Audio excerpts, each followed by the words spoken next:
Bonjour et bienvenue dans cette vidéo, pour cette édition de l'actualité du Real Madrid, en ce mercredi 19 avril 2023.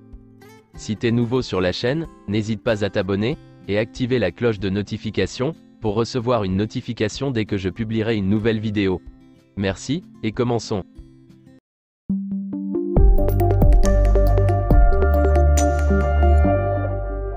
Le Real Madrid s'impose face à Chelsea sur le même score qu'à l'aller, 2-0, avec un doublé de Rodrigo. Au terme d'une rencontre maîtrisée tactiquement par les hommes de Carlo Ancelotti, les Madrilènes ont profité du manque de réalisme côté anglais, pour s'imposer en jouant les contres.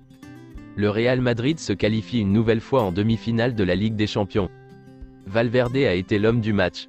Quelques déclarations après le match. Carlo Ancelotti. Nous savions que Chelsea ne pourrait pas maintenir son intensité en deuxième mi-temps. Nous en avons profité. La discussion sur la demi-point? Nous avons corrigé la défense. L'aspect défensif était important. Alaba a une surcharge au niveau des ischio-jambiers, et Benzema a reçu un coup de pied. C'est vraiment dommage que le Militao ne joue pas le match aller de la demi-finale. Nous sommes très heureux de participer à une nouvelle demi-finale de la Ligue des Champions, nous l'avons mérité. Jouer les demi-finales signifie que nous pouvons rêver de remporter une nouvelle Ligue des Champions. Rodrigo. La célébration de Ronaldo? J'ai d'abord pensé à fêter ça avec une glissade du genou, mais ensuite mon idole, Cristiano, m'est venu à l'esprit. Je voulais honorer mon idole. Modric me parle toujours dans les mauvais moments. Il m'a dit de rester calme. Je le remercie pour tout ce qu'il fait pour moi. C'est mon papa. Je ne sais pas comment expliquer ce qui m'arrive en Ligue des Champions. Valverde élu homme du match? Je pense que je l'ai mérité, dit-il en riant. Une remontada du Bayern? En Ligue des Champions, tout peut arriver. Nous l'avons montré l'année dernière. Tchouaméni. Mon rôle de remplaçant? L'entraîneur fait ses choix. Comme vous le voyez, tout le monde a un bon état d'esprit. Tout le monde pousse pour qu'on aille loin. Le Real Madrid jouera le match aller de la demi-finale de la Ligue des Champions contre Manchester City ou le Bayern, les 09 et 10 mai. La finale de la Coupe du Roi aura lieu le samedi 6 mai.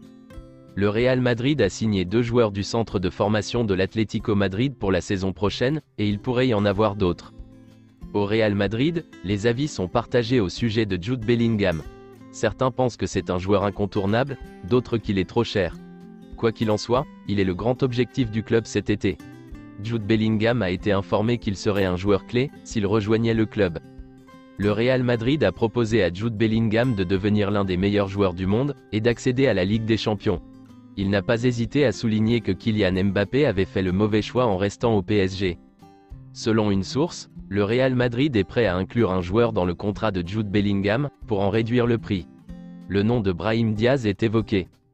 Le Real Madrid a répondu aux accusations de Laporta, avec une vidéo. Vous pouvez la trouver sur les réseaux sociaux du Real Madrid.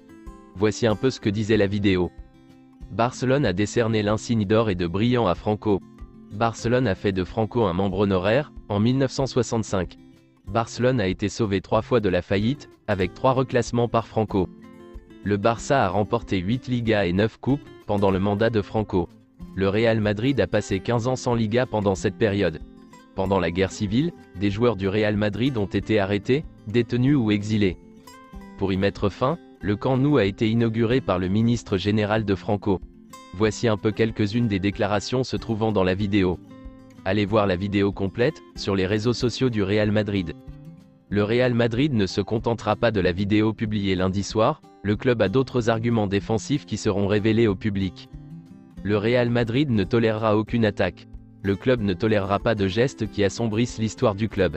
L'affaire ne s'arrêtera pas là, le Real Madrid en dira plus. Le bureau du procureur anticorruption a indiqué qu'il était favorable à ce que le Real Madrid puisse comparaître dans l'affaire Negreira.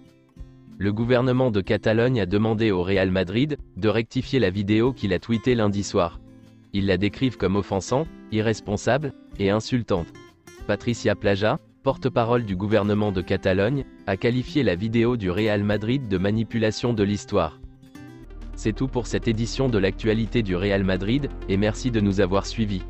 Abonne-toi si t'as aimé la vidéo, mets un j'aime, et à la prochaine pour plus de nouvelles sur l'équipe madrilène.